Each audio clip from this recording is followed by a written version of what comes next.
Welcome to big talk. నేను విజయ్. ముంబైలో ప్రస్తుతం భారీగా వర్షాలు కురుస్తున్నాయి. ఆ వర్షాలకు జనజీవనం అతలాకుతలమైంది. నైరుతి రుతుపవనాలకు తోడు అల్పపీడనం జత కావడంతో ఏకధాటిగా వర్షాలు కురుస్తున్నాయి. దీంతో ముంబైలో ప్రభుత్వం రెడ్ అలర్ట్ ప్రకటించింది. అప్రమత్తమైన అధికార యంత్రాంగం సహాయక చర్యలు చేపట్టింది. ఇప్పటికే భారీ వర్షాలకు రహదారులు జలమయమయ్యాయి. అండర్ గ్రౌండ్ మెట్రో స్టేషన్లోకి నీళ్లు రావడంతో మెట్రో రైళ్లను నిలిపివేశారు. సబర్బన్ రైళ్లు, విమాన సర్వీసులను కూడా రద్దు చేశారు. మరో 3 రోజుల పాటు ఇదే విధంగా వర్షాలు ఉంటాయని ఐఎండీ ప్రకటించింది.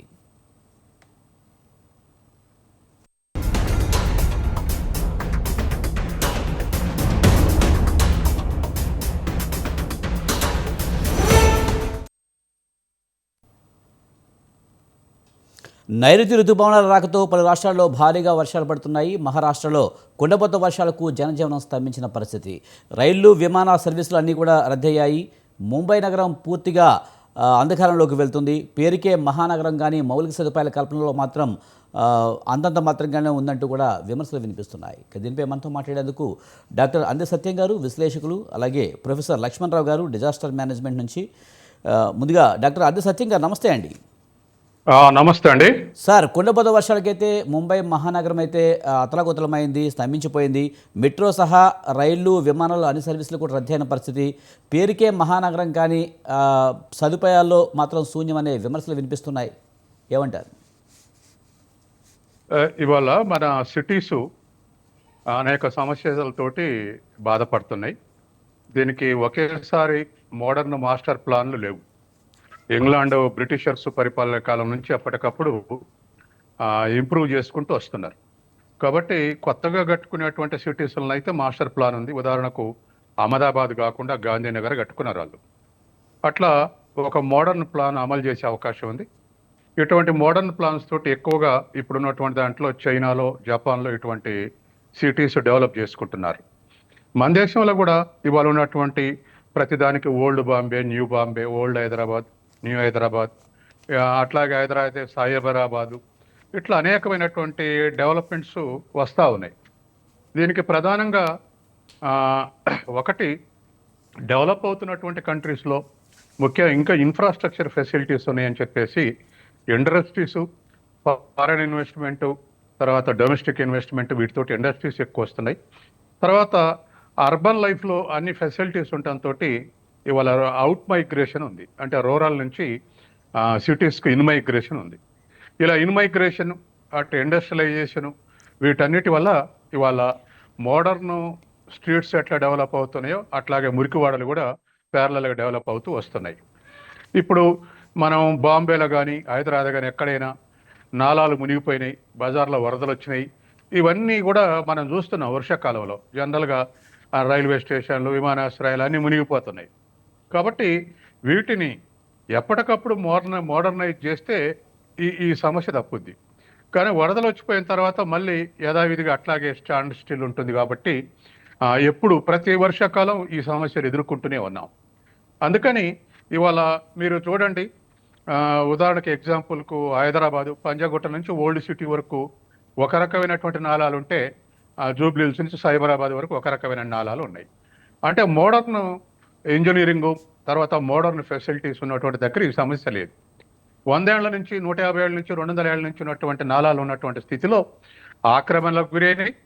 తర్వాత వాటిని పట్టించుకుంటే నాదులు కూడా తక్కువ, కాన్సన్ట్రేషన్ తక్కువ. కాబట్టి ఇవాళ ఈ డిజాస్టర్ మేనేజ్మెంట్ కానీ, నేషనల్ డిజాస్టర్ మేనేజ్మెంట్ కానీ, స్టేట్ కానీ, ఇవన్నీ కూడా మనం బెటర్ దాన్ క్యూర్ అంటాం. Prevention is better than cure అంటాం. ఇవన్నీ క్యూర్లోకి వస్తాయి. అంటే సమస్యలు వచ్చినాక వాటిని పరిష్కరించడానికి పూనుకునేటువంటి సంస్థలు. అట్లా కాకుండా ప్రివెన్షనే, అంటే ఆక్యుపేషన్స్ తొలగించడం, నలాలను మోడర్నైజ్ చేయటం, మోడర్న్ ప్లాన్స్ చేయటం, మోడర్న్ టౌన్లు చేయటం, తర్వాత మాస్టర్ ప్లాన్ అమలు చేయటం, ఇవన్నీ కనుక అమలు చేస్తే కొంత మనకు రిలీఫ్ వచ్చేటువంటి అవకాశం ఉంది. ఏదేమైనా ఎంత మోడర్న్ ప్లాన్ అయినా మరి 30 సెంటీమీటర్లు, 40 సెంటీమీటర్లు, 50 సెంటీమీటర్ల వర్షం వస్తే మనం మేనేజ్ చేయలేము. తప్పదు, సమస్యలు ఎదుర్కోక తప్పదు.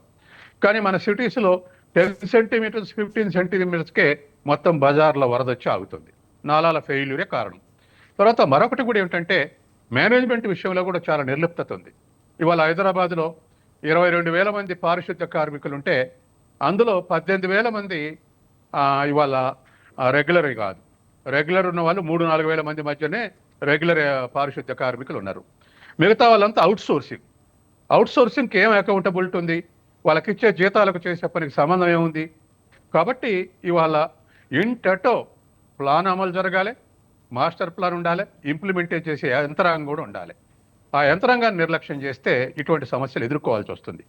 కాబట్టి ఇవాళ మనం మోడర్న్ సిటీస్ డెవలప్ చేసుకోవటం, ఆల్టర్నేటివ్ సిటీస్ డెవలప్ చేసుకోవటం, వీటి ద్వారా సమస్యలు కొంత పరిష్కరించుకునేటువంటి అవకాశం ఉంది. దేశ రాజధాని ఢిల్లీని నేను 10 సెంటీమీటర్స్ వస్తే మొత్తం వరదల పాలైంది ఢిల్లీ. కాబట్టి ఇట్లా మేజర్ మెట్రోపాలిటన్ సిటీస్ ఈ సమస్యలు ఉంటే ఇక మిడిల్ క్లాస్ టౌన్లకు చెప్పరానటువంటి మనం వరంగల్ చూసాం పోయిన వర్షాకాలం, విజయవాడ చూసాం, ఖమ్మం చూసాం.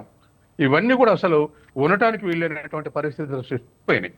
కాబట్టి ప్రభుత్వం అనుకున్నటువంటి ప్లాన్స్ అమలు చేయటంలో పోస్ట్ పోన్ చేస్తూ ఉంటే ఈ సమస్యలు ఎదుర్కొంటా ఉన్నాం. ఇప్పుడు బాంబే కూడా అదే పరిస్థితి ఫేస్ చేస్తుంది. కాబట్టి గవర్నమెంట్కు ముఖ్యంగా ఇన్ఫ్రాస్ట్రక్చర్ ఫెసిలిటీస్ మీద కాన్సన్ట్రేషన్ లేకపోతే ఇటువంటి సమస్యలు మనకు ఎదురయ్యే అవకాశం ఉంది. రైట్ సార్, మనతో పాటు ప్రొఫెసర్ లక్ష్మణరావు గారు డిజాస్టర్ మేనేజ్మెంట్ నుంచి ఉన్నారు. లక్ష్మణరావు గారు నమస్తే అండి.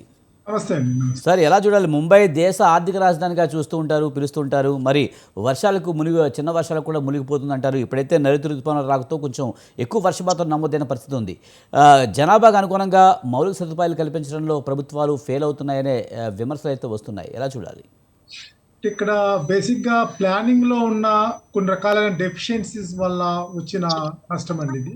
వాటర్కి బాంబే లాంటి నగరాల్లో మొబిలిటీ ఇచ్చే ప్రక్రియ చేయాలా, తర్వాత వాటర్కి ఒక దిశ ఒక డైరెక్షన్ అనేది ఐడెంటిఫై చేయాలి.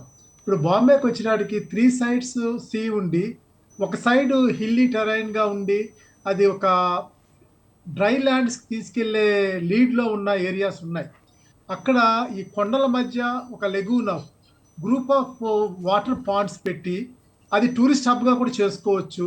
వాటర్ని ఆ విధంగా కనెక్టివ్గా మొబిలిటీ చేయడం ద్వారా అది ఒక టూరిస్ట్ హబ్గాను, తర్వాత వాటర్ లేని ప్రదేశానికి వాటర్ అందించే విధంగానే వెళ్తాయి.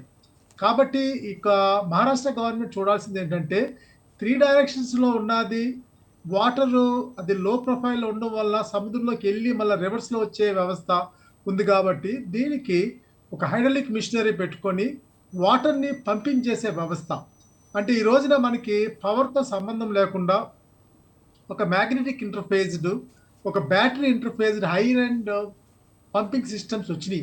మిషనరీస్ అవైలబిలిటీ ఉన్నాయి.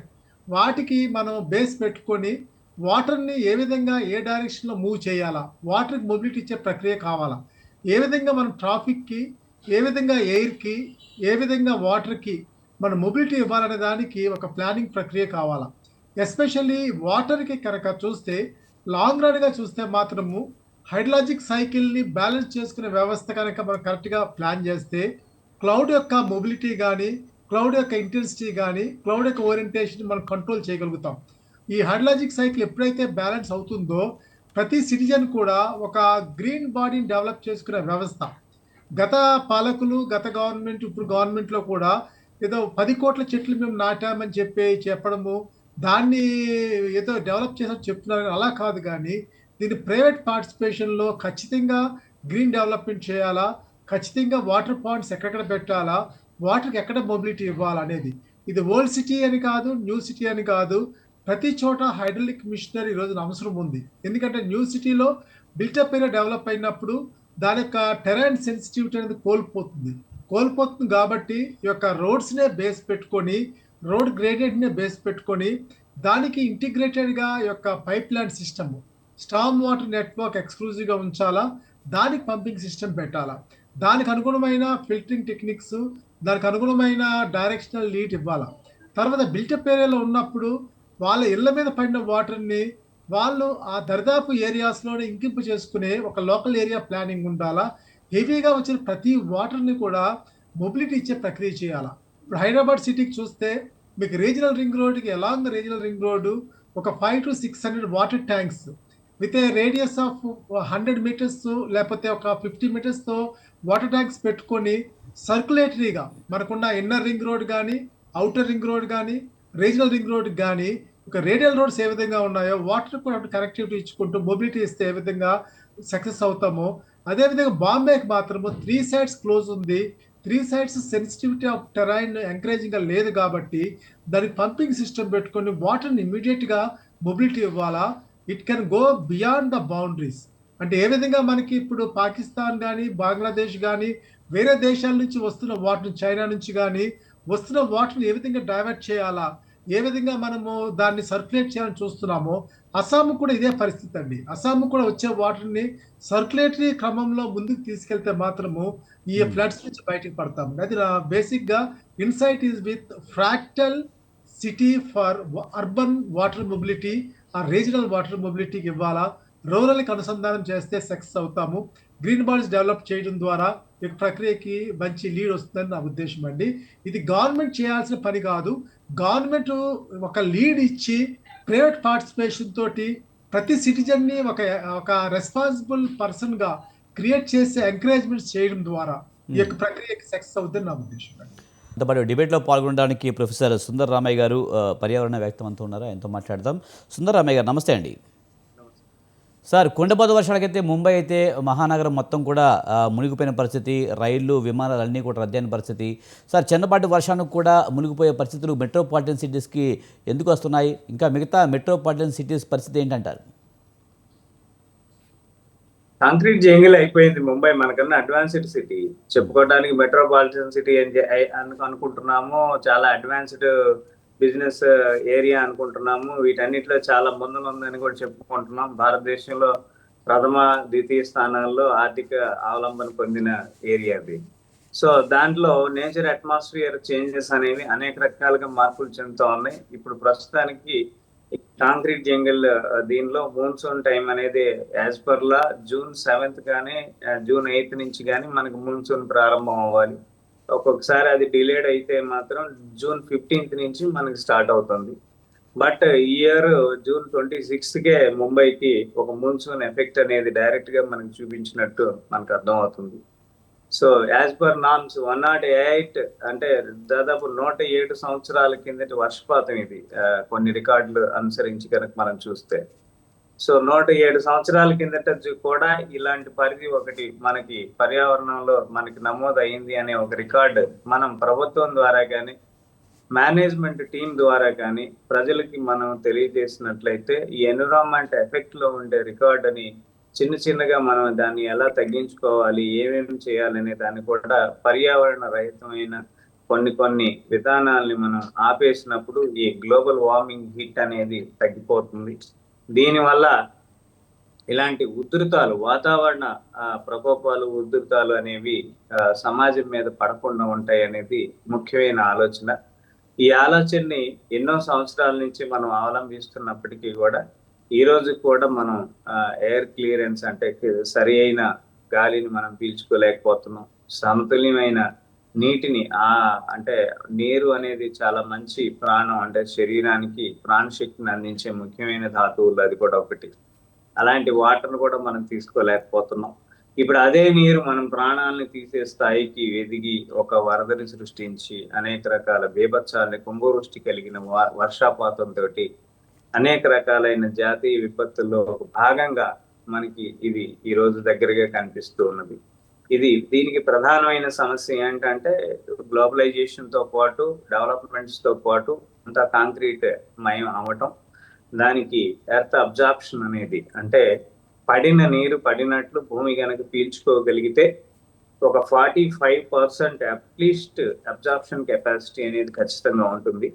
ఈ 45% అబ్జార్ప్షన్ అనేది మనకి ఎప్పుడు ఎర్త్కి కనుక మనం ఒక జోన్ ఇవ్వగలిగితే, అంటే ఇల్లు అంటే పూర్వం ఎలా ఉండేదంటే ఒక 15 సెంట్లు 20 సెంట్లో ఒక 2-3 సెంట్లు ఇల్లు ఉండేది. 10-12 సెంట్లు దొడ్లని, దడి అని, అదని ఇదని అనేక రకాలుగా మనం నిర్మాణాత్మకత చేసుకున్నాం. ఈ 3 సెంట్లో పడిన నీళ్లు కూడా 15 సెంట్లో ఇంకేయి. ఎక్కడా కూడా మనకి గ్లోబలైజేషన్ డిఫెక్ట్స్ అనేది ఎక్కడ రాలేదు.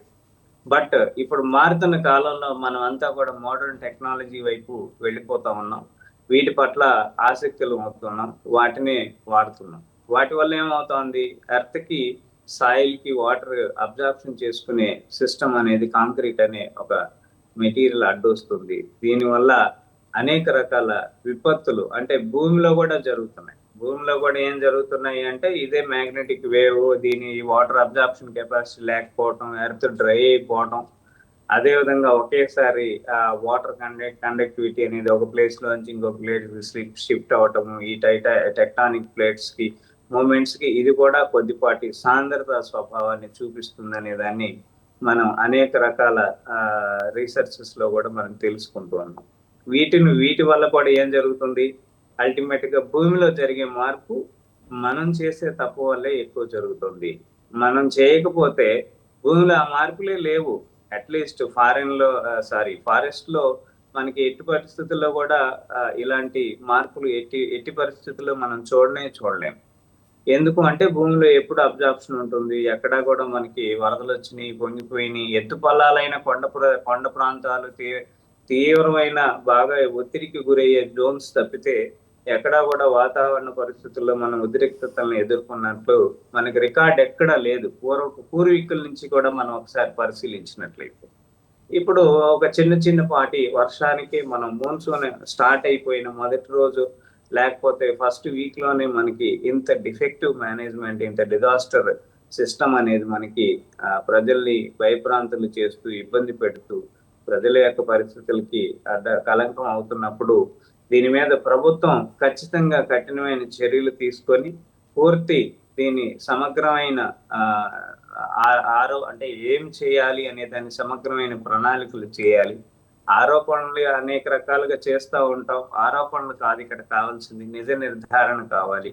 ఈ నిజ నిర్ధారణలో సరైన గైడ్ లైన్ టీం కావాలి, టెక్నికల్ గా ఎఫెక్టివ్ గా పనిచేసే టీం కావాలి. డిజాస్టర్ మేనేజ్మెంట్ లో కూడా మనకి స్టేట్ బోర్డు, సెంటర్ బోర్డు ఇలాగా ఉంటారు.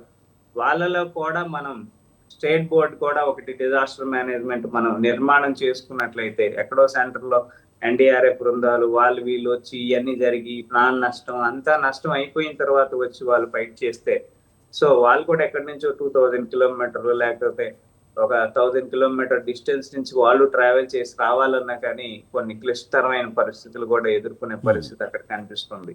కాబట్టి ఎక్కడికక్కడే ఎవరి స్టేట్ కి కూడా డిజాస్టర్ మేనేజ్మెంట్ సిస్టమ్ అనేది ఒకటి ఖచ్చితంగా ప్రొవైడ్ చేసుకునే ఆవశ్యకత ప్రభుత్వాలు దృష్టి పెట్టాలి దీని మీద. సో సామాన్యుడికి ఎప్పటికప్పుడు వెదర్ రిపోర్ట్స్, మనం లైవ్ రిపోర్ట్ అనే అనుకుంటున్నాం మనం ఇప్పుడు వెదర్ రిపోర్ట్, బట్ ఎంత వర్షపాతం నమోదు అవుతుంది అనేది ఎవరు చెప్పలేనిది. వర్షం పడుతుంది అనేది మాత్రం చెప్పగలుగుతారు. ఎంత పడుతుంది అనే దానికి క్యాలిక్యులేట్ చేయగలిగే అవగాహన ఇప్పటి వరకు మనకి సిస్టమ్ రాలేదు. ఇలాంటి కొన్ని గొప్ప బృహత్కరమైన టెక్నాలజీస్ కూడా సెన్సింగ్ సెన్సార్స్ కానీ, క్యాలిక్యులేషన్ మెటీరియల్స్ కానీ, ఎన్నో రకాల మెటీరియల్ అంటే టెక్నాలజీలో మనం ఇంకా ముందరికి వెళ్లాల్సిన ఆవశ్యకత కూడా ఉంది. వీటన్నిటి పట్ల సరైన అవగాహన సామాన్యుడు కూడా కల్పించి అతను కూడా తన భద్రతను తాను కల్పించుకోవడం కోసం ఏమేమి సామాజిక స్పృహతోటి ఏమేమి మంచి పనులు చేయాలో కూడా తను కూడా తెలుసుకున్నట్లయితే సమాజంలో కొంతవరకైనా సరే మనం ఈ డిజాస్టర్ మేనేజ్మెంట్ నుంచి తప్పించుకోగలము, లేకపోతే ఇంకొక 10 మందిని మనం కాపాడగలుగుతాము అనే స్థాయికి మనం ఎదగాలని, అదేవిధంగా ప్రభుత్వాన్ని కూడా దీన్ని గుర్తించి దీని యొక్క సామర్థ్యతను తెలుసుకొని ఇలాంటి ప్రాసెస్ ఇంకొకసారి ఎఫెక్టివ్ అంటే డిజాస్టర్ మేనేజ్మెంట్ లో ఎఫెక్టివ్నెస్ ని మనం చవిచూడకూడదని అది ప్రభుత్వాలు కూడా గమనించాలని నా పర్సనల్ గా నేను ఇది నా అనుభవపూర్వకంగా నేను ఆలోచన చేసి ప్రభుత్వానికి ప్రజలకి అందరికీ మీ టీవీ ఛానల్ ద్వారా నేను ప్రజలకి మనవి చేస్తా ఉన్నాను. రైట్. డాక్టర్ అంద సత్యం గారు, ముఖ్యంగా నగరాలన్నీ కూడా కాంక్రీట్ జంగిల్గా మారిపోయాయి. ఎక్కడా నీరు వెళ్ళడానికి దారి లేని పరిస్థితి. వర్షం పడినప్పుడు అది పీల్చుకోవడానికి భూమి అంటూ ఉండాలి, మొత్తం కూడా సిమెంట్ మయం చేసేశారు. అందుకే కొంతవరకు కూడా ఇలాంటి నష్టాలు జరుగుతున్నాయి. అలాగే డ్రైనేజీ వ్యవస్థ సరిగ్గా లేకపోవడం, అప్పుడు జనాభా ఆధారంగా పెట్టిన డ్రైనేజీ వ్యవస్థని కొనసాగించడం అనేది ప్రధాన సమస్యగా మారిపోయింది. దీన్ని ఇప్పుడు మార్చాలంటే ఎలా సార్? ఇప్పుడు సరైన చర్యలు తీసుకోవాల్సిన ఇప్పుడు గత 40-50 ఏళ్లుగా ఈ పర్యావరణం మీద కానీ, పొల్యూషన్ మీద కానీ, లేక ఈ వరదల మీద కానీ చర్చ జరుగుతుంది. చర్చ జరుగుతున్నప్పుడు దీనికి పరిష్కారం ఒకటి ఇండివిజువల్గా మోటివేషన్, రెండోది ఇన్స్టిట్యూషనల్ కమిట్మెంట్. ఈ రెండింటితోటి పని జరగాల్సి ఉంది. ఇవాళ గత 30 ఏళ్ళుగా మనం ఇల్లు కడితే ఇల్లుతో పాటు దాని ఇంకుడు గుంత తీయమని చెప్పేసి అనేక ప్రోగ్రామ్స్, అనేక మీడియాలు ప్రయత్నం చేస్తూ ఉన్నాయి. కానీ ప్రజల్లో వచ్చినటువంటి మార్పు చాలా కొద్దిగా 5 to 10% కూడా ఉండదు. ప్రతి ఇంటికి ఇంకుడు గుంత ఉండాలి అనేటువంటి విషయం. ఇంకుడు గుంత లేకపోతే ఇంట్లో కూర్చునేంత బజార్ వస్తుంది, బజార్లు బొంగితే ఊరు బొంగుతుంది. కాబట్టి అటువంటిది మనకు అన్నా హజారే కానీ ఇతరులు కానీ అనేకమైనటువంటిది, లేకపోతే మనకు చిన్న చెరువులు ఆపటం కానీ కందకాలు దవ్వటం కానీ ఇటువంటివన్నీ కూడా దేశవ్యాప్తంగా చర్చ అవుతుంది. కానీ 5 to 10% పాపులేషనే మోటివేట్ అయ్యి ఇంకుడు గుంతలు దవ్వుతున్నారు. మిగతా వరద అంతా బజార్లే పడుతుంది. ఇది ఇండివిజువల్ మోటివేషన్. ఇన్స్టిట్యూషనల్ మోటివేషన్ అన్నప్పుడు దీంట్లో సోషియో పొలిటికల్ ఇష్యూస్ హర్డిల్స్గా మారుతున్నాయి. ఉదాహరణకు తెలంగాణలో హైడ్రా ఫామ్ చేశారు. ఎప్పుడో కాకతీయుల నాటి నుంచి గొలుసు చెరువులు ఉన్నాయి, గొలుసు కట్టు చెరువులు ఉన్నాయి. ఒక చెరువు నిండితే మరొక చెరువు ఇలా అన్ని ఒక్కొక్క చెరువు నుంచి ఛానలైజ్ చేసి నదుల్లో కలవటం జరిగింది. ఇప్పుడు గత 40 ఏళ్ళుగా ఈ నాలాలు, వాగులు, వంకలన్నీ ఆక్రమించేశారు. హైడ్రాను ఏర్పాటు చేసి వాటిని క్లియర్ చేద్దామంటే వెంటనే పొలిటికల్ ఇష్యూస్ ముందుకు వచ్చినాయి. అంటే రివర్ బెడ్లో ఉన్నటువంటి ఇళ్ళు తీసేయాలంటే అక్కడ ఒక పొలిటికల్ ఇష్యూ, రివర్ బెడ్ని ఎడలుపు చేయాలంటే వైడ్ చేయాలంటే అక్కడ ఒక పొలిటికల్ ఇష్యూ, నాలాలు ఖాళీ చేయాలి వాటి మీద ఆక్రమణలు గొలగొడతామంటే అక్కడ ఒక పొలిటికల్ ఇష్యూ. ఇట్లా సోషియో పొలిటికల్ ఇష్యూస్ గత ఏడాదిగా తెలంగాణలో మన కళ్ళ ముందు ఎగ్జాంపుల్స్ ఉన్నాయి. సరే, మొత్తం మీద హైకోర్టు కొన్ని డైరెక్షన్స్ ఇచ్చి హైడ్రాని స్లో డౌన్ చేసింది. ఏదైనా మంచి రిజల్ట్స్ వస్తున్నాయి, నెమ్మదిగా వస్తున్నాయి. కానీ ఎన్ని సోషియో పొలిటికల్ ఇష్యూస్ వచ్చినాయి? అంతకుముందు ఇటువంటి ఆక్రమణల్ని, నాలాల ఆక్రమణ కానీ వాగుల ఆక్రమణలు కానీ కంప్లైంట్ ఇవ్వాలంటే ఎవరికి ఇవ్వాలో తెలియదు. టౌన్ ప్లాన్కి ఇవ్వాలన్నా వాళ్ళు పట్టించుకోరు, రెవెన్యూ ఇవ్వాలన్నా వాళ్ళు పట్టించుకోరు, మున్సిపాలిటీకి ఇవ్వాలన్నా వాళ్ళు పట్టించుకోరు. పైగా వాళ్ళందరి అండతోటి ఇవన్నీ ఆక్రమించారు. కాబట్టి ఇప్పుడు ఒక వేదిక, ఒక డయాస్ హైడ్రా అనేటువంటిది దొరికింది. కాబట్టి ప్రజలు ఎక్కడ ఆక్రమణలు జరిగినా పోయి కంప్లైంట్ ఇస్తున్నారు, నెమ్మదిగా క్లియర్ చేస్తున్నారు. అంటే ఒక మైక్రో లెవెల్లో హైదరాబాద్లే ఇన్ని హర్డిల్స్ వచ్చినాయి. ఇట్లాగే ఇంటర్నేషనల్గా దేశాలన్నీ కూడా ఈ పర్యావరణం కాపాడుకోవాలని చెప్పేసి 2015లో ప్యారిస్ అగ్రిమెంట్ చేసుకున్నారు. ప్యారిస్ అగ్రిమెంట్ చేసుకొని ఒక 15 ఏళ్ల ముందు ఉన్నటువంటి పర్యావరణాన్ని పునరుద్ధరించాలి. దానికి ఎవరెవరైతే ఈ పర్యావరణానికి డ్యామేజ్ అయినాయో, ఏ దేశాలు అయితే కారణమైనాయో, కార్బన్ విడుదల చేసినటువంటి దేశాలు, ఇండస్ట్రియలైజ్ కంట్రీస్, వాటిని క్యాలిక్యులేట్ చేసి కొన్ని దేశాలు ఈ విధంగా భరించాలి, మొత్తం మీద దీన్ని పునరుద్ధరించుంటే అందరూ ఏకగ్రీవంగా ఆమోదించి అగ్రిమెంట్ చేసుకున్నారు.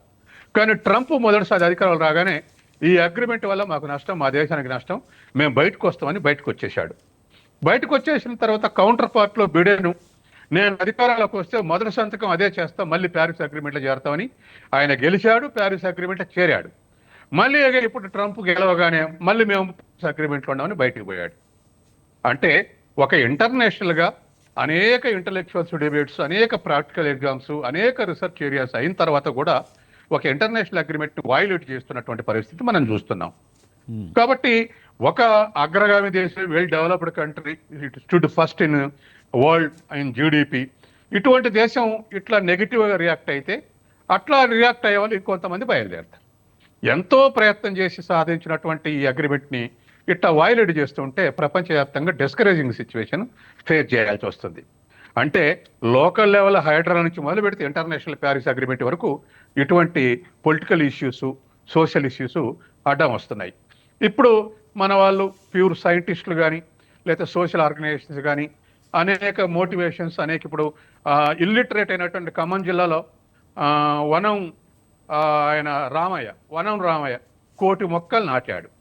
అది ఇండివిజువల్ మోటివేషనే. అన్నా హజారే కందకాలు చూపెట్టి మన ఊళ్ళో రావుగావల విలేజ్లో ఒక్క చుక్క బయటకు పోవడానికి లేదని కొండలు, గుట్టలు అన్నిటికీ కందకాలు చదివించాడు. వీటితోటి వాటర్ షెడ్ ప్రోగ్రామ్స్కు దేశవ్యాప్తంగా ప్రచారం అయింది. కానీ ఇది ఇంప్లిమెంట్ అవుతున్నటువంటి స్థితి 10% కూడా లేదు. కాబట్టి ఇవాళ ఉన్నటువంటి పరిస్థితుల్లో మనం ఇండివిజువల్ మోటివేషన్, ఇన్స్టిట్యూషనల్ కమిట్మెంట్, ఈ రెండు కూడా వర్క్ చేస్తేనే వీటికి పరిష్కారం అయ్యేటట్టుంది. వీటిలో భాగమే ఇవాళ సిటీస్ యొక్క డెవలప్మెంట్, సిటీస్ యొక్క ప్లాన్స్. ఉదాహరణకు ఇవాళ ఇన్మైగ్రేషన్ ఎక్కువ అవుతుంది. ఎక్కువ కావడంతో మొత్తం తెలంగాణలో 2/3 పాపులేషన్ ఉందనుకుంటే బహుశా రేపు త్రిబులారు పూర్తి అయితే, త్రిబులారు వరకు ఫిల్ అయితే హైదరాబాదు 50% హైదరాబాద్ ఉంటుంది, 50% తెలంగాణ ఉంటుంది జనాభా. ఆ స్థాయిలో మైగ్రేషన్ ఉంది. ప్రపంచవ్యాప్తంగా మైగ్రేషన్ ఉంది, అర్బనైజేషన్ మన దేశంలో కూడా ఉంది. ఈ అర్బనైజేషన్ తోటి అనేక సమస్యలు వస్తున్నాయి. దీన్ని డీసెంట్రలైజ్ డెవలప్ చేయడానికి ఏదో సెటిలైట్ టౌన్స్ అని, లేకపోతే ఇంకా ఇతర లింక్ రోడ్స్ అని ఇవన్నీ ప్రయత్నాలు చేస్తూ కానీ సరిపోవట్లేదు. కాబట్టి దీని ఎడల ఒక ప్రత్యేకమైనటువంటి కమిట్మెంట్ తోటి పనిచేస్తే తప్ప దీనికి స్వల్పకాలంలో పరిష్కారం దొరికే అవకాశం లేదు. దీర్ఘకాలంలో కూడా ఖచ్చితంగా ఈ పర్మిషన్స్ అన్ని ఇచ్చేటప్పుడు కానీ, ఈ ప్లాన్ ఇంప్లిమెంట్ చేసేటప్పుడు కానీ ఇంటోటో కమిట్మెంట్ లేకపోతే వయలేట్ అవుతున్నాయి. ఈ సమస్యలు ఎదుర్కొంటున్నాం. రైట్. లక్ష్మణరావు గారు, ముఖ్యంగా ఇప్పుడైతే నైరుతి ఋతుపవనాలు కాస్త ముందుగా వచ్చి దాని అల్పపీడనం కూడా తోడవడంతో కొంచెం వర్షాలు ఎక్కువగా పడుతున్నాయి. సరే, కానీ రాబోయేది వర్షాకాలం అని తెలిసినా తగిన చర్యలు తీసుకోవడంలో అయితే ప్రభుత్వాలు జాగ్రత్తలు తీసుకోవాలి. ఇంతకుముందు అందసత్యం గారు చెప్పినట్టు ఇరుకిరుకుగా కట్టడాలు చేయడం, దానివల్ల వాటర్ బయటకు పోవడానికి అవకాశం లేకపోవడంతో ఇలాంటి వరదలు ఎక్కువగా ఈ మెట్రోపాలిటన్ సిటీస్లో వస్తున్నాయి. ముఖ్యంగా ఆక్రమణలు కూడా ఎక్కువ అవడం వల్లే వస్తున్నాయి అంటున్నారు. మరి ఏం చేయాలి? ప్రభుత్వాలు కూడా చర్యలు తీసుకోవాల్సిన అవసరం ఉందంటారు. ఇక్కడ గమనించాల్సింది టెరైన్ సెన్సిటివిటీ అనేది హైదరాబాద్ సిటీ కానీ ముంబై సిటీ కానీ ఇవ్వాలా. దానికి అర్బన్ వాటర్ మొబిలిటీ మాత్రమే మంచి ఆన్సర్ అండి. ఎందుకంటే ఇక్కడ మీడియేటర్ బేస్డ్ ఇంటర్ఫేస్డ్ వ్యవస్థను డెవలప్ చేయకూడదు. ఇక్కడ ఇండివిజువల్ ఇంటర్ఫేస్డ్ వ్యవస్థను డెవలప్ చేయాలా. దానికి అనుసంధానమైన కనెక్టివిటీ, ఫర్ ఎగ్జాంపుల్ మీకు హైదరాబాద్ చూసుకున్నా కానీ, అమరావతికి చూసినా కానీ, ఇలా సిటీకి ఎక్స్క్లూజివ్ ప్లానింగ్ అనేది డెవలప్ చేసుకోవాలా. దీనికి మనం ఏ విధంగా రోడ్కి ఒక యాక్సెస్ అని, ఒక కనెక్టివిటీ అని, ఒక మొబిలిటీ అని, ఒక ఫంక్షనాలిటీ ఏ విధంగా ఇస్తామో వాటర్ కూడా అటువంటి నెట్వర్కింగ్ ప్యాటర్న్ ఎక్స్క్లూజివ్గా డెవలప్ చేస్తే ఈ ప్రాబ్లం నుంచి బయటపడవచ్చు. ప్రస్తుతము వర్షాకాలం వచ్చినప్పుడు ఈ మెట్రోపాలిటన్ సిటీలో ఉన్న ప్రాబ్లమ్ని ఎక్స్పోజ్ చేస్తున్నారు కాబట్టి దీనికి టెంపరీగా కానీ లేదు సెమీ పర్మనెంట్గా కానీ ఖచ్చితంగా ఇక వాటర్ని మూవ్ చేసే వ్యవస్థ మిషనరీని ఖచ్చితంగా పెట్టుకోవాలి. ఎందుకంటే ఈ యొక్క ఎకనమిక్ లాస్ అనేది, సోషల్ లాస్ అనేది, ఎన్విరాన్మెంటల్ లాస్ అనేది, హెల్త్ లాస్ అనేది సివియర్గా ఉంటుంది ఫ్లడ్స్ వల్ల. కాబట్టి ఇవన్నీ కూడా ఒక మేజర్ డిజాస్టర్స్గా మనం తీసుకొని డిజాస్టర్ మిటిగేషన్కి ఇంప్రాపర్ మ్యాపింగ్ ప్యాటర్న్ పెట్టుకోవాలా. అంటే ఇక్కడ మ్యాపింగ్ అనగానే మీకు వాటర్ యొక్క చుక్క పడినా కానీ వాటర్ని ఏ విధంగా మనం అకౌంట్ ఫర్ చేసుకోవాలా. అదేవిధంగా వాటర్ అనేది ప్రైవేట్ ల్యాండ్స్ నుంచి వస్తుందా, లేదు గవర్నమెంట్ కామన్ ఏరియాస్ నుంచి వస్తుందా, లేదు ఈ యొక్క క్లైమేటిక్ డిజాస్టర్స్ వల్ల ఒక డైరెక్షన్ ఆఫ్ మొబిలిటీ వస్తుందా చెక్ చేసుకొని, సపోజ్ హైదరాబాద్కి చూస్తే మూసీని బేస్ పెట్టుకొని మనం వాటర్ని మొబిలిటీ ఇవ్వచ్చు, తర్వాత రీజనల్ రింగ్ రోడ్ బేస్ పెట్టుకుని వాటర్ మొబిలిటీ ఇవ్వచ్చు, అవుటర్ రింగ్ రోడ్ బేస్ పెట్టుకుని వాటర్ మొబిలిటీ ఇవ్వచ్చు. అదేవిధంగా ఈ యొక్క ముంబై సిటీకి ఒక డైరెక్షన్ ఒకే వాటర్ మొబిలిటీ ఇచ్చి బయటికి నెట్టవచ్చు. దీనికి కావాల్సిన సాధారణంగా హైదరాబాద్ సిటీకి అయితే ఒక 3000 hydraulic machinery pumping systems which can be operated either by natural way or with the flywheel technology or with battery based. Water mobility ఇవ్వకపోతే మాత్రము ఇది ఖచ్చితంగా కొన్ని ఏరియాస్ ఇనండేట్ అవుతాయి. తర్వాత ఇక కొత్తగా డెవలప్ అవుతున్న ఏరియాస్లో సరైన మిషనరీ ప్యాటర్న్ లేకపోతే అవన్నీ కూడా మునిగే అవకాశం ఉంటుంది. ఓల్డ్ సిటీలో ఉండే డ్రైనేజీలకు వాటర్ పంపే వ్యవస్థ ఉంటే వాటర్ ఖచ్చితంగా అది ఒక డిజాస్టర్ కన్వర్ట్ అవుతుంది. దాని ద్వారా వచ్చే స్ప్రెడ్ ప్యాటర్న్ ఆఫ్ డిసీజ్ కూడా హెవీగా ఉంటాయి. కాబట్టి దీనికి టెంపరీగా కూడా మనము వాటర్కి మొబిలిటీ ఇచ్చే ప్రక్రియ చేయాలా. ఇప్పుడున్న ఆన్సర్ అక్రాస్ వరల్డ్ కూడా ఖచ్చితంగా వాటర్కి మొబిలిటీ ఇచ్చే ప్యాటర్న్ ఉంటేనే ఇప్పుడు ఆన్సర్ వస్తుంది. తర్వాత లాంగ్ టర్మ్ ప్లానింగ్గా ఈ యొక్క గ్రీన్ బాడీ డెవలప్మెంట్స్, తర్వాత హైడ్రాలజిక్ సైకిల్ బ్యాలెన్సింగ్, ఇది చాలా చాలా చోట్ల నెగ్లిజెంట్గా చూస్తున్నారు. హైడ్రాలజిక్ సైకిల్ బ్యాలెన్సింగ్ లేకపోవడం, ఒక ఎవాపరేషన్ కానీ, ఒక ట్రాన్స్పిరేషన్ కానీ, ఒక ట్రాన్స్పిరేషన్ కండెన్సేషన్ కానీ, ఈ ప్యాటర్న్ ఆఫ్ మొబిలిటీ వాటర్కి సైకిల్ అందడంలా సైకిల్ని బ్రేక్ చేస్తున్నారు. ఇక ట్రాన్స్పిరేషన్ లేకుండా చేస్తున్నారు, ఎవాపరేషన్ సరిగ్గా లేకుండా చేస్తున్నారు, ఒక చోట వాటర్ నిలబడే పరిస్థితి లేకుండా చేస్తున్నారు. కాబట్టి ఈ ప్రాబ్లమ్స్ వస్తున్నాయి. దీనికి షార్ట్ టర్మ్ మెజర్ మాత్రము వాటర్కి మొబిలిటీ ఇవ్వాలా, లాంగ్ టర్మ్ మెజర్ మాత్రం హైడ్రాలజిక్ సైకిల్ పెట్టాలా. తర్వాత ఇంకా పర్మనెంట్ సొల్యూషన్ అంటే మాత్రం క్లైమేట్ని కంట్రోల్ చేసే క్లౌడ్ యొక్క ప్యాటర్న్ ఆఫ్ మొబిలిటీని ట్రాక్ చేసుకోవాలా. ఎందుకంటే పొల్యూషన్ లెవెల్స్ కూడా సివియర్గా ఉండడం వల్ల ఈ యొక్క క్లౌడ్ కూడా ఒక కన్ఫ్యూజన్ స్టేట్లోకి నెట్టేస్తున్నాం.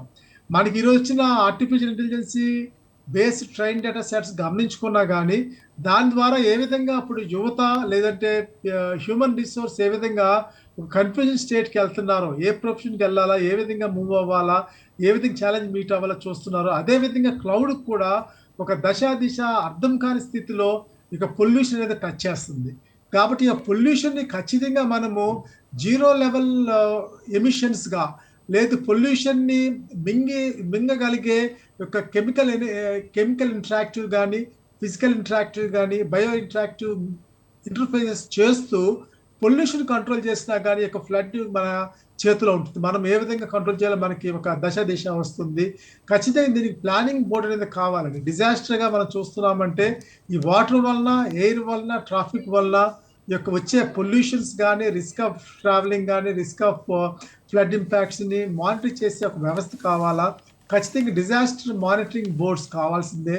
అవి సెంట్రల్ లొకేటెడ్ కానీ, ఈ డీసెంట్రలైజ్డ్ కానీ పెట్టుకొని దాని ద్వారా ప్లానింగ్ చేసుకుంటే, అంటే because it is a point to be addressed for the people and it should be addressed by the people. కాబట్టి మనం ఈ రోజున గవర్నమెంట్ చేస్తుంది అంటే, ఇప్పుడు గత గవర్నమెంట్లో చేసిన ఈ యొక్క 100 కోట్ల చెట్లు నాటామంటే దాని యొక్క అడ్రస్ లేకుండా పోయింది ఈ రోజున. కాబట్టి ఈ రోజున మనం చేయాల్సింది అది మూసీ డెవలప్మెంటు లేకపోతే ఇంకొక డెవలప్మెంట్ కాకుండా మనము ప్రతి వ్యక్తి కూడా దీనికి రెస్పాన్సిబుల్గా గ్రీన్ డెవలప్మెంట్ చేస్తే ఖచ్చితంగా సాల్వ్ అవుద్ది. తర్వాత వాటర్ స్టోరేజ్ అనేది ఖచ్చితంగా ఇంట్లోనే స్టోర్ చేసుకునే వ్యవస్థని డ్రైనేజ్లో కలపకుండా, ఒకవేళ వాటర్ ఎక్సెస్ వస్తే, రెయిన్ హార్వెస్టింగ్ బిట్ ఎక్సెస్ వస్తే ఖచ్చితంగా స్టోమ్ వాటర్ ద్వారా బయటికి పంపే ప్రక్రియ ఇంటిగ్రేటెడ్గా చేసుకుంటే ఇది ఖచ్చితంగా సొల్యూషన్ వస్తుంది. లోకల్ ఏరియా ప్లానింగ్ చాలా ఇంపార్టెంట్ అనేది నా ఉద్దేశం అండి. రైట్. సుందరరామయ్య గారు, ముఖ్యంగా ముంబైలో కురిసిన భారీ వర్షాలకైతే లోతట్టు ప్రాంతాలైతే జలమయమయ్యాయి. కార్లు కానీ, బైకులు కానీ లాంటివన్నీ కూడా కొట్టుకుపోయి ప్రజలకైతే తీవ్ర నష్టం మిగిల్చిన పరిస్థితి కనిపిస్తుంది. అలాగే భూగర్భ మెట్రో కూడా పూర్తిగా మునిగిపోయిన పరిస్థితి. భూగర్భ మెట్రో నిర్మించినప్పుడే దాని వాటర్ బయటికి వెళ్ళడానికి లేకపోతే లోనికి రాకుండా ఉండడానికి తగిన జాగ్రత్తలు తీసుకోవాలి. కానీ అలాంటి ఆలోచన చేయకపోవడం ఎలా చూడాలి? ప్రధానంగా ప్లానింగ్ లోపం కనిపిస్తుందంటారా? ఖచ్చితంగా మనకు అర్థమవుతుంది కదా, ఇప్పుడు క్లైమేట్ టెండెన్సీ ఎలా ఉంటుంది అనే దానికి ఖచ్చితంగా ఏ నిర్మాణం వెనకైనా సరే పర్యావరణం ఎలా ఉంటుంది, క్లైమేట్ జోన్ ఎలా ఉంటుంది అనేది మనకు ముఖ్యమైన పాత్ర వహిస్తుంది. సో దానికి మనం ఇల్లు నిర్మించుకునేటప్పుడే మనమే 100 రకాలుగా ఆలోచిస్తాం. ఇప్పుడు ప్రస్తుతం అక్కడ అండర్ గ్రౌండ్ అయిన ట్రైన్ ఆపరేషన్స్ అన్ని కూడా కంప్లీట్ గా బ్లాక్ అయిపోయినాయి. అదేవిధంగా కొన్ని మెట్రో స్టేషన్స్ కూడా వాటర్ ఫిల్ అవడంతో ఆటోమేటిక్ గా మెట్రో స్టేషన్స్ కూడా పవర్ బ్రేకేజ్ ఇది స్టార్ట్ అయిపోయి వాటి నుంచి కూడా వ్యవస్థీకరణ మళ్ళీ పునర్వ్యవస్థీకరణ అవ్వాలి అంటే it takes minimum 24 hours of time or 48 hours, 2 days 3 days time ఖచ్చితంగా తీసుకుంటుంది. ఎందుకంటే ఆ వాటర్ అంతా కూడా అక్కడి నుంచి బయటికి వెళ్ళిపోయి డీలొకేట్ అయిపోయి అదంతా మళ్ళీ నార్మల్ అయిపోయి అదంతా డ్రై ల్యాండ్ అయిపోయి మళ్ళీ ఇంకెక్కడెక్కడ ఇంకేమైనా కూలింగ్స్ ఏమైనా అంటే డౌన్ స్పోర్ట్స్ లాంటి ఏమైనా డౌన్ అయినా ప్లస్ అయినా వాటిని అన్నింటిని సెటరైట్ చేసుకున్న తర్వాత కానీ వాళ్ళు మళ్ళీ రీఆపరేషన్ చేయలేరు. సో ప్రత్యేకించి ఈ మెట్రో స్టేషన్స్ అనేవి మనం ఇప్పుడు మారుతున్న టెక్నాలజీలో ఒక గొప్ప టెక్నాలజీ కింద మనం భావిస్తున్నాం, కానీ వాస్తవానికి దానికన్నా నష్టాలు కూడా ఎక్కువగా ఉన్నాయి. ఇది భూమి యొక్క ఏదైనా అంటే ఎన్విరాన్మెంటల్ డిజాస్టర్ మేనేజ్మెంట్ లో ఏదైనా అత్యధికమైన పీడన శక్తితోటి ఏదైనా జరిగినప్పుడు ఖచ్చితంగా అంటే అధిక భూకంపంలు ప్రకంపనలు జరిగినప్పుడు మెట్రో స్టేషన్ లో కొంచెం సివియారిటీ ఉంటుంది. మేజర్ గా ఈ వాటర్ మేనేజ్మెంట్ సిస్టమ్ పర్ఫెక్ట్ గా చేసుకోలేనప్పుడు క్లైమేట్ జోన్స్ లో చేంజెస్ వచ్చి అధిక వర్షపాతం నమోదయ్యి వరదలు వీటి వల్ల పవర్ ఇంటరప్షన్ అనేది ఖచ్చితంగా జరుగుతుంది. ఈ రోజు కూడా పవర్ లో మన దగ్గర అంటే ఫుల్ ఫ్లెక్జ్డ్ టెక్నాలజీస్ మనం ఏ టెక్నాలజీ అయినా తీసుకుందాం 360 degrees యాంగిల్స్ లో మనం కవర్ చేస్తే it is not fulfil, it is not confident to use the value of 100% అనే దానికి కరెక్ట్ గా లేదు ఇప్పటికి. సో లక్ష్మణరావు గారు కూడా అదే చెప్తున్నారు, మనకు ప్రతి వివరంగా చాలా క్లియర్ గా చెప్తున్నారు. వారు చెప్తున్నట్టు ఆ పొల్యూషన్ మేనేజ్మెంట్ అనేది it is a very big syllabus.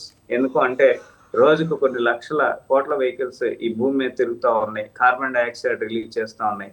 మనుషులు జీవరాశులు 84 లక్షల జీవరాశులు అనేక తంతులుగా ఆ జీవరాశులు CO2 రిలీజ్ చేస్తూ ఉన్నాయి. కొన్ని వృక్షాలు మాత్రమే O2 రిలీజ్ చేస్తూ ఉన్నాయి. కొన్ని జలచర రాశుల్లో కొన్ని బ్యాక్టీరియా రేంజ్ లో మాత్రమే O2 రిలీజ్ అవుతా ఉంది. ఈ సిస్టమ్ లో H2O దాదాపు O2 మేనేజ్మెంట్ అనేది చాలా ఇంపార్టెంట్. ఈ రెండు కలిస్తేనే పీడన జరిగిపోయి వాతావరణంలో వాటర్ అనే డ్రాప్లెట్ తయారవుతుంది. ఈ క్లౌడ్ ఎలా మనకి ఏర్పడుతుంది అనే దాన్ని కూడా చాలా క్లియర్ గా అవగాహన చేయాల్సిన అవసరం ఉంది. బై గాడ్ గ్రేస్ ఇప్పటి వరకు ఏంటంటే దాంట్లో ఎంత డిస్టర్బెన్స్ వచ్చినప్పటికీ కూడా ఎన్విరాన్మెంట్, పర్యావరణానికి, ప్రకృతికి ఉన్న గుణం ఏంటంటే అది మేనేజ్ చేసుకోగలుగుతుంది. సహజ సిద్ధంగా మేనేజ్ చేసుకొని ఎక్కడో చోట ఒక ఉపద్రవంలో వాలిపోతా ఉంది. అలాగా కనుక జరగని పరిస్థితి ఎదురైతే మనకి కరువు, అనేక రకాలుగా మనం చెప్పుకోలేనంత దారుణమైన పరిస్థితుల్లో మనం చూడగలుగుతాం. అంటే వర్షాభావ పరిస్థితులు ఏర్పడతాయి. అసలు వర్షమే లేని పరిస్థితి అయిపోతుంది, అది డ్రై అయిపోతుంది మొత్తం. సో అలాంటి కండిషన్ అనేది కనుక మనం వస్తే ఆ పరిస్థితిని మనం ఎదుర్కోలేము అనే దాన్ని ఒక నిజమైన సంఘటనని, అంటే నిజమైన విలువని సమాజానికి కూడా తెలుసుకోవాల్సిన ఆవశ్యకత ఉంది. సో దీనికి సమాజం కూడా ఒక ఎత్తు, ప్రభుత్వం ఒక పక్కన మనకి సపోర్ట్ చేస్తే సమాజం కూడా దీన్ని అర్థం చేసుకొని మొబిలిటీ పర్పస్, నాకు ఇది అవసరమా, ఈ ప్రయాణం నాకు అవసరమా, ఇది ఎంత ఖర్చు అవుతుంది, నాకు 3,000 అవుతుంది, 3,000 తోటి నేను 1 లీటర్ పెట్రోల్ తోటి 20,000 లీటర్ల గాలి నేను పొల్యూట్ చేస్తా ఉన్నాను. అదేవిధంగా నేను 10 లీటర్ల పెట్రోల్ ఖర్చు పెడితే 2 లక్షల లీటర్ల ఎయిర్ పొల్యూట్ అవుతా ఉంది. 2 లక్షల లీటర్ల ఎయిర్ అంటే it is equal to 2 tons of the mass. So 2 tons of the mass ని మనం డిస్టర్బ్ చేస్తే అది ఒక చిన్న 2-3 వేల కిలోమీటర్లు, 2-3 వేల రూపాయల డీజిల్ పెట్రోల్ గురించి నేను మాట్లాడుతున్నాను. సో ఇలాంటిది ఇంకా పెరిగిపోతే ఇంకా పెద్దదవుతుంది. సో ఈ వాస్తవికాల్లోకి వెళ్తే సైన్స్ మేనేజ్మెంట్ ప్రకారం, సైన్స్ అండ్ టెక్నాలజీస్ ప్రకారం ఎన్నో విలువలు మనకు వాస్తవికాలకు ఉన్నాయి. కానీ ఇది రూపురేఖలు దాల్చాలి. ప్రతిదీ కూడా ఈ డిజాస్టర్ మేనేజ్మెంట్ లో వీళ్ళందరూ భాగం అవ్వాలి. ఇదివరకు ఎవరు డిజాస్టర్ మేనేజ్మెంట్ లో భాగం అయ్యారు అంటే కేవలం కొన్ని తరగతులు, కొన్ని వీళ్ళ వరకు మాత్రమే భాగం అయ్యారు. ఇప్పుడు అంతా రావాలి. సో అడ్వాన్స్డ్ మెకానిజం మనకి కావాలి, అడ్వాన్స్డ్ టెక్నాలజీ కూడా తెలుసుకోవాలి. సో దానికి ఎన్నో విపత్తులు మనం ఎదుర్కొనే అంత మెకానిజం, ఫంక్షనాలిటీని మనం పెంచుకోవాలి. ప్రకృతి ఒకవేళ వైపరీత్యం చేసినా కానీ మనకి ఏం పెద్ద నష్టం జరగలేదు అని మనం చెప్పుకునే పరిస్థితి మనకి ఖచ్చితంగా ఉంది. అది ఈ శాస్త్ర విజ్ఞానంలోనే అనేక రకాలుగా పొందుపరిచి ఉంది. అడ్వాన్స్డ్ టెక్నాలజీ ఎలా అభివృద్ధి చెందిందో అలాగే అడ్వాన్స్డ్ టెక్నాలజీస్ ఎన్నో యాంగిల్స్ లో అభివృద్ధి చెంది ఉన్నాయి. కాకపోతే ఇవి రూపురేఖలు దాల్చుకోవట్లేదు. CO2 ఉదాహరణకి ఆటోమొబైల్లో BS1, BS2, BS6 వెహికల్ ఇప్పుడు కూడా మనం అదే పెట్రోల్ వాడుతా ఉన్నాం, అదే పొల్యూషన్ రిలీజ్ చేస్తా ఉంది. There is no big manner. So అదే విధంగా మనం కొత్త టెక్నాలజీలను దానికోసం battery vehicle, lithium dioxide, lithium అనేది ఈ రోజు వదిలేస్తే రేపు డయాక్సైడ్ అయిపోద్ది. దాని నుంచి ఎన్విరాన్మెంట్ లో ఇంకో గ్యాస్ రిలీజ్ అవుతుంది. దాన్ని రీసైక్లింగ్ చేస్తాము అన్నారు. ఎంత రీసైక్లింగ్ చేశారు? అమ్మే వాళ్ళు ఎవరు, కొనే వాళ్ళు ఎవరు, దాన్ని రీసైక్లింగ్ చేసే వాళ్ళు ఎవరు? దీని మీద మనకి ఈ రోజు కూడా ప్రణాళిక లేదు. ఇలాంటివి ఎన్నో ఎగ్జాంపుల్స్ ఉన్నాయండి. బయలాజికల్ గా మనకి ఇందాక ఒక మహానుభావుడు 1,000,000 మొక్కలు రామయ్య గారు కొన్ని మొక్కలు నాటారు అని చెప్పారు. ఇలాంటి మహానుభావులను ఆదర్శంగా తీసుకొని కొంతమంది ఆ గ్రామ పరిధిలో ఎక్కడో ఏదో దేశానికి వెళ్ళి కాశ్మీర్లో కొబ్బరికాయ కొనాల్సిన అవసరం లేదు. ఎవరి లిమిట్స్ లో వాళ్ళు 10 మంది 10 మంచి పనులు చేస్తే, లేకపోతే 10 మంది ఒక్క మంచి పని చేశారు, వాళ్ళని చూసి ఇంకొక 100 మంది 1000 మంది ఇన్స్పైర్ అవుతారు. ఈ ఇన్స్పైర్ అయిన విధానాన్ని మనం పర్యావరణానికి ఒక మంచి, అంటే మనం పొద్దున్న లెగిస్తే ప్రతిదీ పర్యావరణం మీదే డిపెండ్ అయి ఉన్నాం. అన్నిటినీ మనకి పర్యావరణం అందిస్తా ఉన్నప్పుడు పర్యావరణం కోసం మనం ఏం చేస్తున్నాం, ఈ ప్రకృతి కోసం మనం ఏం చేస్తున్నాం అనేది కూడా ఒకటి ఆలోచించాల్సిన ఆవశ్యకత ఉంది. దీని మీద తరగతులు జరగాలి, సమాజానికి తెలియాలి, రాబోయే భావి తరానికి ఇంకా ఎక్కువగా తెలియాలి. ఎందుకంటే ఇప్పుడు నష్టం చాలా తక్కువ అంచనా ఇది. కానీ ఇంతకన్నా ఇప్పుడు రాబోయే మూన్సూన్ లో మనం ఇంకా చూస్తాం. రాబోయే డిబేట్స్ లో ఇంకొక 2 months మేబీ జూన్, జూలైలో బాగా, మనకి సెప్టెంబర్ లో ఇంకా ఎక్కువ వర్షాలు ఉన్నాయి. సో వీటిని కనుక మనం చూస్తే ఈ సంవత్సరం అంతా కూడా అధిక వర్షపాతంతో కరువు కాటకాలు వచ్చే విధానాన్ని మనకు కనిపిస్తా ఉంది. సో దీన్ని రైతు అనేవాడు ఎన్ని రకాలుగా తట్టుకోగలుగుతాడు, ఎంత నష్టపోతున్నాడు రైతు స్వాభావికంగా. సో అతను వెన్నుముక ఈ దేశానికి, ప్రతి పౌరుడికి ఆహారాన్ని అందిస్తున్నాడు ఈ రోజు రైతు. ఈ రైతే కనుక నష్టపోయినట్లయితే జీవితంలో మళ్ళా మనకి తిరిగి ఆహార పునరుత్పత్తిని జరిగించే వ్యక్తి ఎవడుంటాడు? ఇంకో వ్యక్తి. ఈ విషయం మీద కూడా ప్రతి వ్యక్తి కూడా, ప్రతి పౌరుడు కూడా ఈ దేశ భాగస్వామ్యంతో అందరూ కలిసికట్టుగా ఆలోచించి నడిస్తే ఏదైనా ఒక తాటి మీదకి రావచ్చు. ఇప్పుడు ముంబై జరిగింది, రేపు హైదరాబాద్ జరుగుతుంది, ఎల్లుండి ఢిల్లీ జరుగుతుంది, ఇంకొకసారి మనకి ఇంకొక ఏరియా జరుగుతుంది. ఏది జరిగినా కానీ పర్యావరణంలో జరిగే ఎలిమెంట్స్, అంటే ఇప్పుడు జరుగుతున్న మూన్సూన్ అడ్వాన్స్ ఎందుకు అయ్యింది అంటే it is temperature related start. మనకి ఫిబ్రవరిలోనే టెంపరేచర్ స్టార్ట్ అయిపోయినాయి ఆల్రెడీ. మనకి జనవరి, ఫిబ్రవరిలో టెంపరేచర్స్ అయిపోవటం ఏంటండి? అప్పటికి దాదాపు మనకి చలి బాగా రావాలా. పగలంతా చలి, రాత్రంతా చలి, పగలంతా ఎండ. విపరీతమైన ధోరణి. సృష్టి ధర్మం మారిపోతా ఉంది. మన కళ్ళ ముందులే తెలుస్తుంది. ప్రతి సామాన్యుడికి తెలుస్తుంది. దీనికి నువ్వేం చేయాలి అనే దాన్ని మనం భౌగోళికంగా అర్థం చేసుకొని పొల్యూషన్ క్యారెక్టర్స్ అన్ని కూడా డౌన్ చేసుకోవాలి.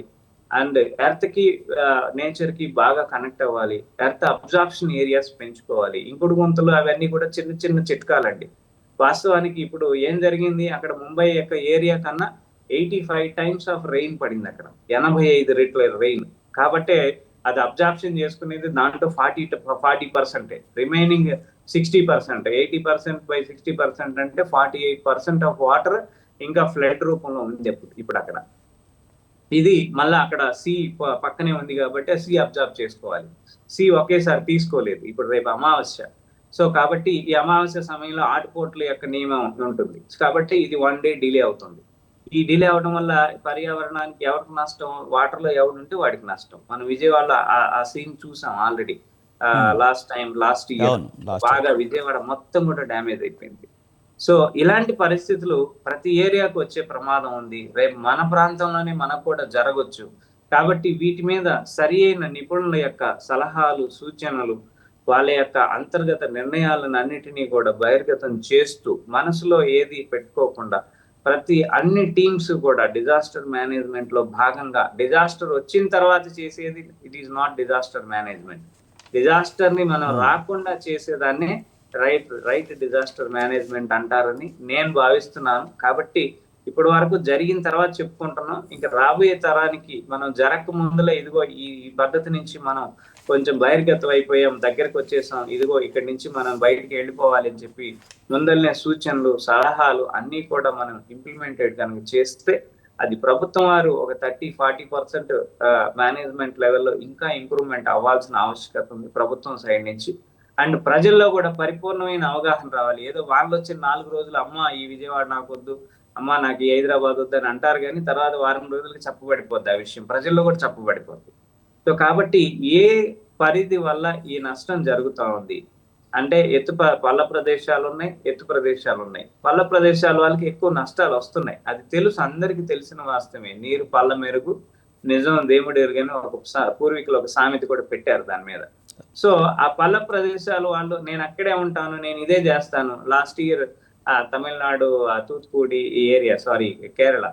సో ఆ ఏరియాకి వెళితే అక్కడ జరిగింది ఏంది, కొండ ప్రాంతమే మునిగిపోయింది. సో పల్లపు ప్రదేశమే లేదు, కొండ ప్రదేశమే లేదు. ఏదైనా సరే డిజాస్టర్ అనేది జరిగింది అంటే ప్రకృతి ప్రకోపించినప్పుడు ఎంత పెద్ద టార్గెట్ అయినా సరే రీచ్ అయిపోతుంది. కాబట్టి దీన్ని ప్రజలు ఇంకా కొంచెం దగ్గరగా అర్థం చేసుకొని మౌలిక వస్తువులు పెంచుకొని ప్రకృతి పట్ల జరుగుతున్న అన్యాయాల పట్ల తమకు తాముగా కొన్ని నిర్ణయాలు అంటే నిపుణుల యొక్క ఉద్దేశాలను ఆలోచించుకొని ఆ నిర్ణయాలు తీసుకొని ఏదైతే పొల్యూషన్ మేనేజ్మెంట్ తగ్గించుకుంటామో, ఎక్కడైతే ఆక్సిజన్ డెవలప్మెంట్ అనేది మనం చేయగలుగుతాము, వృక్షాలను పెంచి పర్యావరణాన్ని కాపాడుకుంటాము, మనం చాలా ధన్యతగా పొందొచ్చు. దానికి ఒక చిన్న ఎగ్జాంపుల్ కూడా చెప్పగలను నేను. ప్రస్తుతానికి ఒక మనిషికి 3600 చెట్లు కావాలి జీవితకాలం ఆక్సిజన్ అందించాలి అంటే ఒక మనిషికి. భగవంతుడి సిస్టమ్ లో అది పెట్టేశాడు. అంటే ఈ సిస్టమ్ క్రియేట్ చేయబడిందని మనం ఒక యాంగిల్ అనుకుంటాం. లేదు సైన్స్ ప్రకారం అయితేనేమో దాని అంతటా అది నడుస్తుంది అని అనుకుంటాం. సరే, ఆ సృష్టి జాగృతి అనే వ్యవస్థలో సృష్టి ఉన్నప్పుడు సృష్టి యొక్క డెవలప్మెంట్ లో భాగంగానే ఈ 3600 మొక్కలు ఒకప్పుడు ఉన్నాయి. దీనికన్నా పూర్వ యుగంలో కూడా కొన్ని మనం పర్యావరణంలో ఎన్విరాన్మెంట్ సైన్స్ ను మనం ఏదైనా క్యాలిక్యులేట్ చేద్దామని చూస్తే మనకన్నా పూర్వీకులు ఆయుష్మంతులు అయ్యారు. అంటే 200 సంవత్సరాలు బ్రతికారు, 300 సంవత్సరాలు బ్రతికారు, 500 సంవత్సరాలు కూడా బ్రతికారు.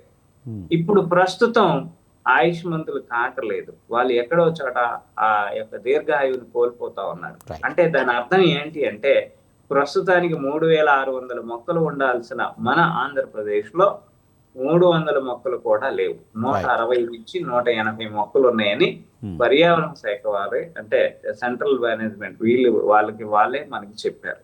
అంటే ఈ లెక్కలో మనం ఎంత మొక్కల యొక్క దీన్ని ఆక్సిజన్ కానీ మొక్కలు బయలాజికల్ వాల్యూ ప్రాధాన్యతని మనం కోల్పోతున్నాము అనేది ప్రతి సామాన్యుడు ఇక్కడ తెలుసుకోవాలి. అదేవిధంగా రియల్ ఎస్టేట్ పెరుగుతా ఉంది. ఈ రియల్ ఎస్టేట్ పరంగా ఏం జరుగుతుంది? మొక్కలు ఎవరైనా వేస్తున్నారా? ఎవరు వేయట్లా. ఉన్న మొక్కను తీసేస్తే రియల్ ఎస్టేట్ అయింది, మొక్క వేస్తే రియల్ ఎస్టేట్ అయింది, రైట్. అది అవ్వట్లేదు. సో వీటన్నిటినీ కూడా మనం చేస్తున్న తప్పులు ఎన్ని ఉన్నాయి, ప్రభుత్వాన్ని ఆదేశించాల్సిన ఒప్పందాలు ఏమేమి ఉన్నాయి, ప్రభుత్వానికి కూడా మనం రిక్వెస్ట్ చేసుకోవచ్చు. 1కి 10 సార్లు చేస్తే 11వ సారికైనా మనకు పనులు జరుగుతాయి. ఖచ్చితంగా ఇది ప్రతి సామాన్యుడు అర్థం చేసుకొని ఎన్నో మౌలికమైన వనరులను కాపాడుకోవాల్సిందిగా మనం చేస్తాం. రైట్. అదే సత్యం గారు, ముఖ్యంగా వాతావరణంలో పెను మార్పులకు ప్రధాన కారణంలో పొల్యూషన్, వాహనాల నుంచి పొగ కానివ్వండి, అయితే పరిశ్రమల నుంచి వచ్చే పొగ కానివ్వండి, దీనివల్ల విపరీతమైన డ్యామేజ్ జరుగుతున్నది ఒకటి అయితే అడవులు నరకడం మరొక కారణంగా చెప్తున్నారు. ప్రధానంగా ఏదైనా ఒక డ్యామేజ్ జరుగుతుంది అంటే దానికి ముందుగానే చర్యలు తీసుకోవాలి. డ్యామేజ్ జరిగితే చర్యలు తీసుకోవడం అనేది కరెక్ట్ కాదు అనే అభిప్రాయం వ్యక్తమవుతుంది. ఇప్పుడు అగ్రిమెంట్లో, ప్యారిస్ అగ్రిమెంట్లో పొల్యూషన్ పెంచాలి కనిష్ట స్థాయికి ఒక నిర్ణయం తీసుకున్నారు. తర్వాత పొల్యూషన్కు ప్రధాన కారణాలు బొగ్గుని శక్తిగా మార్చడం, తర్వాత ట్రాన్స్పోర్ట్ రంగం బాగా పొల్యూషన్ క్రియేట్ చేస్తున్నాయని చెప్పేసి ఒక నిర్ణయానికి వచ్చి ఈ రెండిట్లో అచీవ్ కావాలి, అసలు బొగ్గు నుండి శక్తిని, ఎనర్జీని ప్రొడ్యూస్ చేయనటువంటి స్థితికి రావాలని పిలిపించింది. అయితే 1 నెల కింద బ్రిటిష్ గవర్నమెంట్ ఒక డిక్లరేషన్ ఇచ్చింది, మేము 0 లెవెల్కి చేరుకున్నామని. అంటే బొగ్గుని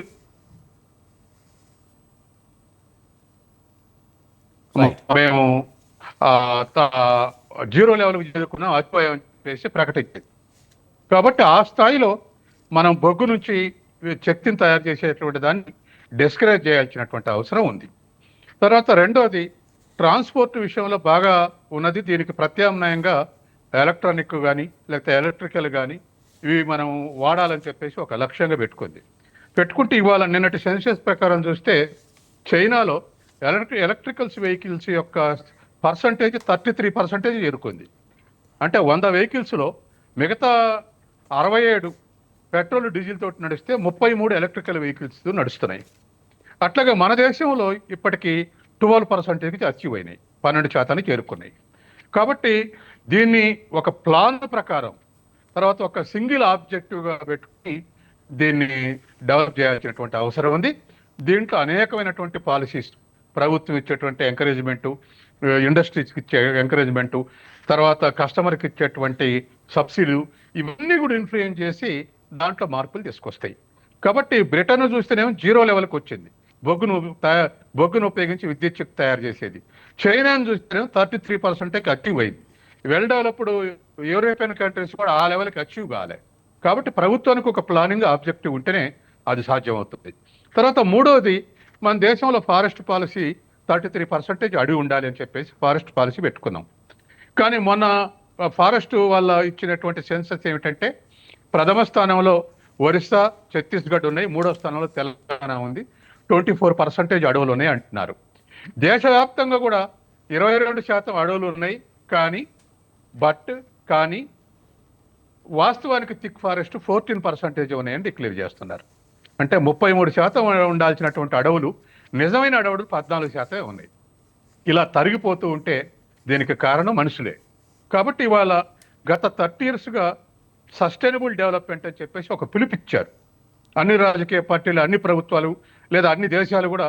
సస్టైనబుల్ డెవలప్మెంట్ అంటే భవిష్యత్ తరాలకు వనరులు మిగిలిచ్చి, వనరులు తరగకుండా అభివృద్ధి చేసేటువంటి వ్యూహాలు అనుసరించాలని చెప్పేసి ఇవాళ. సో ఎగ్జాంపుల్, రెన్యూవబుల్ ఎనర్జీ ఉంది, అంటే హైడ్రో ఎలక్ట్రిసిటీ కానీ, లేకపోతే విండ్ ఎనర్జీ కానీ, ఇతర ఇటువంటి సన్ కానీ, ఇటువంటి అన్నీ కూడా మనం ఈ లెక్కలో చూడవచ్చు మనం.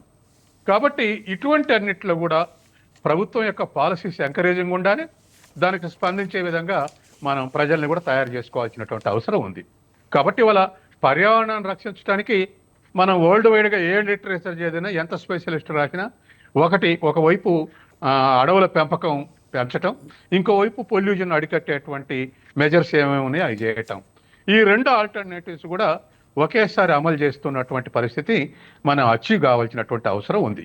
ఉదాహరణకు తెలంగాణలో సరే ఎంత మేరకు సక్సెస్ అయినా, 10% సక్సెస్ అయినా గత 10 ఏళ్లుగా చెట్లు నాటేటువంటి కార్యక్రమాన్ని ఒక ఉద్యమంగా చేశారు. దాంట్లో 50% డబ్బులు దుర్వినియోగం అయి ఉండొచ్చు, నాటిన చెట్లలో 90% నాశనం అయి ఉండొచ్చు, 10% బతికి ఉండొచ్చు. కానీ సమ్ యాడ్ ఒక ఇంకో 1%, 2% ఫారెస్ట్ యాడ్ అవుతూ పోతుంది కదా, లాంగ్ రన్ లో వచ్చేటువంటి అవకాశం ఉంది. ఫస్ట్ 3 states లో ఫారెస్ట్ ఉన్న రాష్ట్రంలో తెలంగాణ కూడా ఉందంటే ఈ కృషి అంతా జరుగుతూ ఉంది. కాబట్టి ఇవాళ తర్వాత ఇంకోటి కూడా మనం గ్రీన్ రెవల్యూషన్ అంటే పడ్డాం. 66 నుంచి గ్రీన్ రెవల్యూషన్ అన్నాం. పంటలు పండించడానికి ఆల్టర్నేటివ్ ఏమిటంటే చెట్లు కొట్టేయటమే. చెట్లు కొట్టేసి ఇవాళ మనకు ప్రధానమైనటువంటి పంటలు వరి, గోధుమ. నువ్వు పంజాబ్ తీసుకో, హర్యానా తీసుకో, తెలంగాణ తీసుకో, ఇంకేదైనా తీసుకో. కాబట్టి గ్రీన్ రెవల్యూషన్ ఇరిగేటెడ్ ఏరియాలో సక్సెస్ అయింది. ఇరిగేటెడ్ ఏరియాలో పంటలు పండించే వీట్ కానీ లేకపోతే ఇంకా ఇతర కానీ చెట్లు కొట్టేసి, అడవులు కొట్టేసి వరి పండించేటువంటి స్థితి వచ్చింది. మరొక వైపు పోడు వ్యవసాయం, అడవులు కొట్టి పోడు వ్యవసాయం చేసుకుంటున్నారు. వాళ్ళకు ఇంకొక యాంగిల్లో, సోషల్ యాంగిల్లో పేదలకు పట్టాలి అని చెప్పేసి అడవులు తరిగిపోయేటువంటి దాన్ని సపోర్ట్ చేస్తున్నాం. కానీ పేదలు పోడు వ్యవసాయం చేయటం వల్ల కాకుండా దరిదాపు మన దేశంలో అడవులంతా ఖాళీ చేసింది స్మగ్లర్సే, విత్ సపోర్ట్ ఆఫ్ బ్యూరోక్రాట్స్ లేదా పాలిటీషియన్స్. కాబట్టి ఇటువంటి దుస్థితి కొనసాగుతా ఉంది. దీని నుంచి బయటకు రావడానికి ఖచ్చితంగా చైతన్యం ప్రదర్శించాల్సినటువంటి అవసరం ఉంది. అక్కడక్కడ ప్రభుత్వ పాలసీస్ మన దేశంలో, మన రాష్ట్రంలో 99 నుంచి ప్లానింగ్ ఫర్ పీపుల్స్ ప్లానింగ్ అని అమలు చేశారు. అట్లాగే కేరళలో ఇంకా ఎక్కువ సక్సెస్ అయింది పీపుల్స్ ప్లాన్. అంటే ప్రజల ఇన్వాల్వ్మెంట్, ప్రణాళికలు రచించడంలో ప్రజల ఇన్వాల్వ్మెంట్. ఒకప్పుడు ఇది తూర్పు ఏషియా దేశాల్లో ఇది అమలు చేశారు. మరి అక్కడ మన సౌత్ కొరియాలో అయితే శ్యామల్ అండాంగ్ మూమెంట్ అని మన కోఆపరేటివ్ మూమెంట్ లాంటి తీసుకొచ్చి అక్కడ వనరులను డెవలప్ చేసుకోవటం, ఫిజికల్ వనరుల్ని ప్రజలే ప్రియారిటీ ప్రకారం ప్రియారిటైజేషన్ చేసుకొని డెవలప్ చేసుకున్నటువంటి యంత్రాంగం డెవలప్ అయింది. దాన్ని చూసి మన దగ్గర కూడా ఏదో మనం జన్మభూమి, ప్రజా ప్రణాళిక ఇటువంటి ప్రయత్నం చేసాం కొంత, కానీ అనుకున్న సక్సెస్ రేట్ రాలేదు. కానీ ఒకటి ప్రజలకైతే పరిచయం అయింది ఈ ఉద్యమం, చెరువులు పూడికలు తీయాలనేటువంటి విషయం. తర్వాత మనం ఎక్కడ నీళ్ళు అక్కడే మనం చిన్న చిన్న వనరుల ద్వారా నిల్వ చేయాలనేటువంటి ఉద్యమం. ఇటువంటి అన్ని కూడా దేశవ్యాప్తంగా ఇన్స్టాల్ అయి ఉంది, కానీ అది ఫ్రూట్ఫుల్గా సక్సెస్ కావాలి. దానికి మన ప్రభుత్వాలు నిజాయితీగా వ్యవహరించాల్సినటువంటి అవసరం ఉంది. ఎక్కడ ఏది కట్టినా దాంట్లో కరప్షన్, ఎక్కడ ఏది కట్టినా అది మిస్యూజు, ఇవన్నిటితోటి మనకు ఒక అగ్రెసివ్ మూవ్మెంట్ కానీ, ఒక ఇంటిగ్రేటెడ్ మూవ్మెంట్ కానీ దీని గురించి రాలేదు. పర్యావరణం రక్షించుకోవడానికి కానీ, పొల్యూషన్ ఫ్రీ అట్మాస్ఫియర్ క్రియేట్ చేసుకోవడానికి రాలేదు. కాబట్టి వీటిల్లో మనం ఇవాళ చర్చించేటువంటి దాంట్లో అటానమస్ ఉన్నటువంటివి కానీ, వాలంటరీ ఆర్గనైజేషన్స్ కానీ, లేకపోతే ఇండివిజువల్స్ కానీ, ఇవన్నీ ఒక భాగం అయితే ఒక కమిట్మెంట్ తోటి ప్రభుత్వాలు అది నిధుల ఎలకేషన్ కానీ, లేకపోతే ఇంప్లిమెంటేషన్ కానీ, ఇంప్లిమెంటేషన్లో ఉన్నటువంటి కమిట్మెంట్ ఉన్నటువంటి అధికార యంత్రం కానీ మీరు చూడండి, నిజంగా కోపం వస్తుంది కానీ సోషల్ ఫారెస్ట్ అని చెప్పేసి 1000 కోట్లు ఖర్చు పెట్టుకుంటూ వస్తారు గత 30 ఏళ్లుగా. సోషల్ ఫారెస్ట్ పెరిగిన ఏరియా ఎంత, ఉన్న చెట్లను లెక్కేయండి, మన నిజాయితీ ఏమిటో తేలుతుంది. కాబట్టి ఈ విషయాల్లో మరి ఆ స్థాయిలో కృషి జరిగి తప్ప మార్పు వచ్చే అవకాశం లేదు. ఏమైనా మార్పు రావట్లేదని వదిలిపెట్టేది లేదు. దానికి కావాల్సినటువంటి డిబేట్స్ నడవాల్సిందే, దానికి కావాల్సినటువంటి యంత్రాంగం మనం సృష్టించుకోవాల్సిందే. రైట్, థ్యాంక్ యూ అంది సత్యం గారు, అలాగే ప్రొఫెసర్ లక్ష్మణరావు గారు, ప్రొఫెసర్ సుందరరామయ్య గారు, థ్యాంక్ యూ వెరీ మచ్ అండి డిబేట్లో పాల్గొన్నందుకు. ఇది ఇవాల్టి బిగ్ టాక్. చూస్తూనే ఉండండి స్వతంత్ర.